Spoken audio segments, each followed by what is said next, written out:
I get paid to give advice.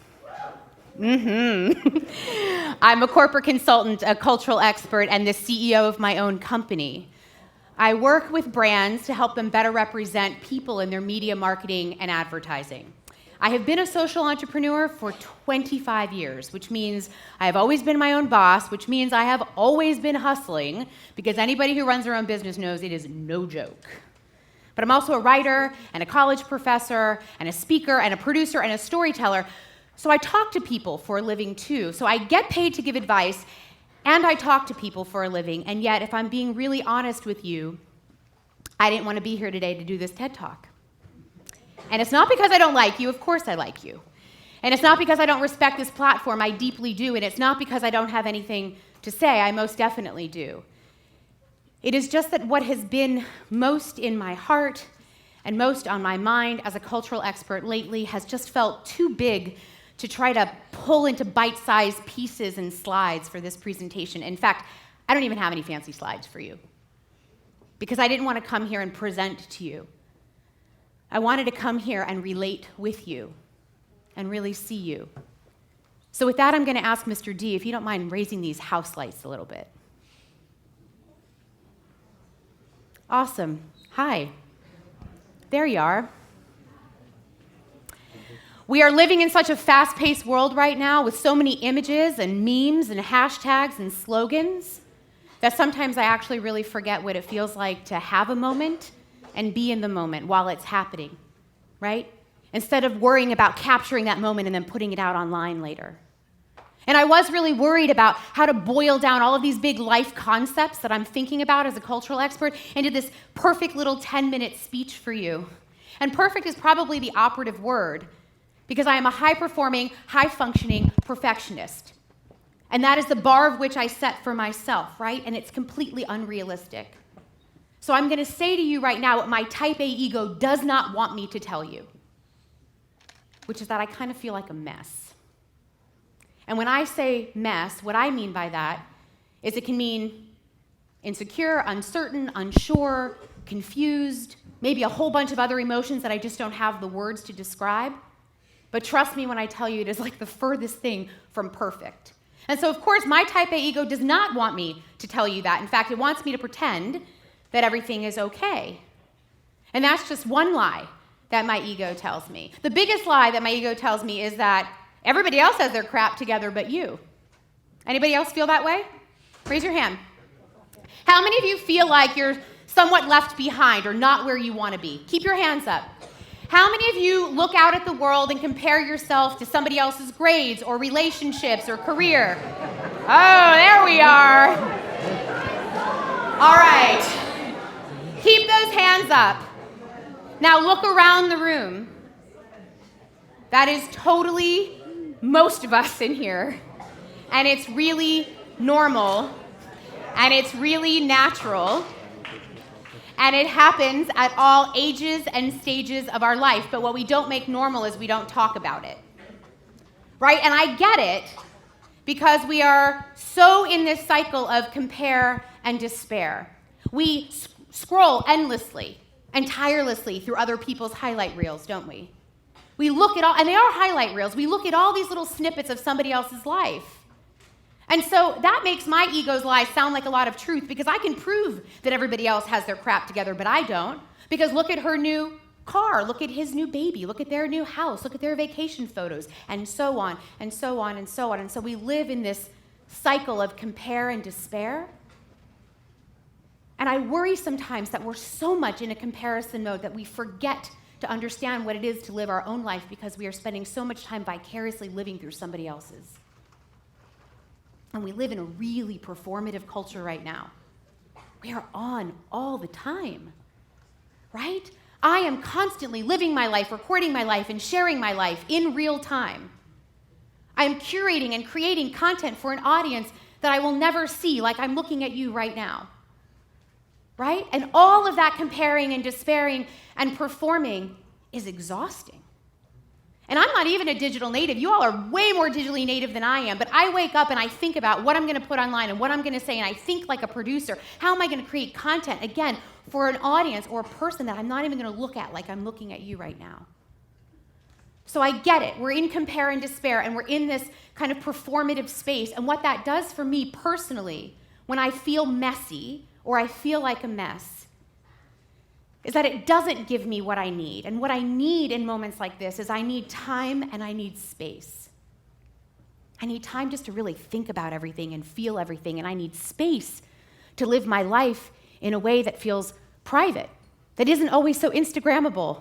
These are the moments that make up my life that are messier, harder, tougher than what I report out online. And I get why we do it. It's really addicting to put out those highlight reels, right? It attracts the likes and it attracts the attention, and I do it. Do you do it? Yeah. It's easy to do, and it's something I want us to think about. Because what it doesn't give us is permission to fall apart, and trust me, everybody falls apart. Your parents fall apart, your teachers fall apart, the people that you admire the most, they fall apart. So repeat after me, no one has their crap together. Right, except for that is lie number 2. You are not supposed to admit that you don't have your crap together, right? Because God forbid that I tell you that I am feeling messy, right? That I might ruin my reputation, that I might ruin the way you think about me, that there's so much shame in talking about being in progress. We are so worried about that we believe our own hype and we forget what it feels like to be human. And humans are messy, and as far as I know, humans feel pain, and unfortunately, you don't get to not feel that pain in life. It is necessary for growth. But we're scared of that, and I get it. Pain is messy, pain is uncomfortable, those emotions feel scary. And it's terrifying to admit that you don't have things together, or that you're in progress, or you're figuring something out, or maybe you want to change your direction, or change your life in some way, because we're afraid of being judged. Nobody wants to be judged. I mean, I can't help what you're thinking about me right now, whether you like me or whether you love me, and I cannot prevent myself from healing. I'm sure that you love me, though. But I cannot help that, right? And I cannot prevent myself from feeling hard things either. But what I can do is create that time, that space, that grace, and those tools to figure out how to feel bigger and how to feel more and to not be afraid. How many of you apologize when you feel messy? Show me your hands. How many of you apologize when you feel sad or when you're crying or when you're angry, right? We can learn how to feel without apologizing because emotions are complex and they're messy. But I want to ask you something. What if that mess is what brings us to discovery? And what if that mess is what brings us to our knees? And what if that mess is what brings you closer to who you really are? I mentioned that I teach college. So every semester that I meet my new students, I'm finding that more and more, they don't want to grow up. They don't want to be an adult. They think adulting looks hard. They think adulting looks like you have to have your crap together and you can't tell anybody when you don't, and then you got to package up all those bite-sized success highlight reels and serve it up to that audience that you never meet. And they're always in a rush. They're in a rush to figure it out, and they're in a rush to get it right. And so that brings me to line number 3 that my ego tells me, which is you got to hustle and you got to hurry to figure it all out, right? We worship at the altar of busyness in this culture. And we glorify hustle, and we look at burnout as a sign of success, and it's not. So what if we challenge that a little bit?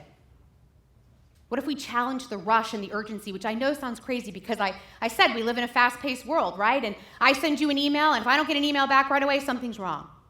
And if I send you a text and I don't see those 3 little dots pop up, something's wrong, right? But what if there was enough time for us to figure this all out? What if we didn't have to rush? What if by developing that time and space and grace and tools to feel all those things and live your life as offline as you want and to be as messy as you want, what if that was the whole point? In fact, what if the greatest job that you will ever have is the job of learning about who you are? Not the job that you're studying for, the career that you want, but learning about who you are. And what if you knew by taking that job that it was going to be messy and that was guaranteed and you weren't going to get out of it? You have to have those messy moments because you're going to feel it over and over again in life. You're going to dip in and dip out of that messiness. But what if the goal was to learn how to bear that discomfort or learn how to feel those feelings or learn about yourself through all of those experiences. I met a woman, and we became friends right as she was dying. And she actually changed my life. Her name is Myra. And we were around the same age, in our mid-40s, when she was told that she had a couple of months to live. And I didn't know her very well. And so I asked her if she could share with me what that felt like. And she shared with me a lot of things that I hold really dear, but there's two things that I want to share with you today. The first thing that she said to me was that, well, I don't have time to worry about what people think about me anymore, especially toxic people. And then she said, I wish that I hadn't have hustled or hurried so much to be and do everything that everybody wanted, because I would have liked to have spent more time on myself. And I think about that all the time, because I'm fairly certain that Myra would have liked more time to experience these messy moments. And I would have liked more time to learn how to be her friend and support her when she felt like a mess. So she taught me that we are these gorgeous, unfinished works of art, that we are incomplete on purpose. Okay? Hear me on this. We are incomplete on purpose. So if your greatest job was to learn about yourself, and your greatest opportunity perhaps is to learn how to love and live that gorgeous, unfinished, imperfect, incomplete life, that's what I really wanted to come and talk to you about today. I wanted to tell you that there's nothing wrong with you, that you're exactly where you need to be, that nobody has their crap together, and you can admit it when you don't. And you have permission to feel the hard feelings and the big feelings, because they will not and do not last forever. And you have permission to slow down and not have to be and do everything, because you are in the business of being you. And there's nobody better qualified for that job. And you have permission to be a mess. And as it turns out, so do I. Thank you.